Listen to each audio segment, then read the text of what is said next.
La faille la plus commune en cybersécurité, c'est le facteur humain, c'est les gens. Quand on veut accéder à un réseau d'entreprise, souvent on va commencer par utiliser cette faille-là qui est la gentillesse et la naïveté. Mon nom est Martin Berthiaume, je suis le président de groupe Elucidia, qui est une compagnie en cybersécurité. On s'était présenté dans une filiale de l'entreprise qui nous avait engagés en plaidant que la maison mère avait détecté des problèmes de lenteur sur leur réseau, puis on demandait à la personne qui était à la réception si on pouvait faire un test avec son ordinateur. La gentille personne s'est déplacée, nous a laissé son ordinateur connecté, authentifié. On a pu télécharger avec une clé USB ce qu'on voulait télécharger. Mais ça, c'est assez classique, mais qu'est-ce qui est le plus intéressant, c'est que pendant ce temps-là, ils sont allés nous chercher de la nourriture, puis on a eu droit à des chips, de la liqueur pour que notre travail soit plus agréable. Ça démontre comment les gens sont gentils puis sont fins quand ils perçoivent que tu es là pour les aider.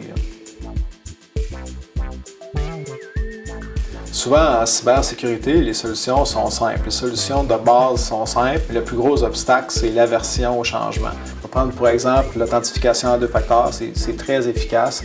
Ça règle beaucoup de problèmes, mais on se fait souvent dire non, ça va déranger les opérations, les gens n'aimeront pas ça. Je fais souvent des parallèles avec la sécurité routière. Quand j'étais jeune, ça fait déjà pas mal longtemps, on devait commencer à porter la ceinture de sécurité.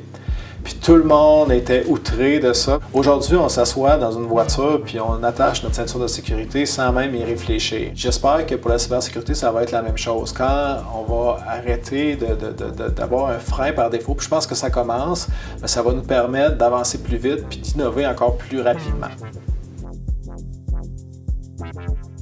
On n'est jamais à l'abri que quelqu'un clique malencontreusement sur un lien ou que quelqu'un rentre une clé USB ou que quelqu'un soit malveillant. Par contre, avec l'innovation, avec l'intelligence artificielle, je pense qu'on va être en mesure, de s'en rendre compte beaucoup plus rapidement. Donc, l'impact final de l'incident va être moins grand. Quand ça va être des mécanismes d'intelligence artificielle qui vont informer l'utilisateur qu'il y a un mauvais comportement ou qu'il y a un comportement à risque, je pense que ça va permettre de diminuer vraiment les impacts des cyberbrèches.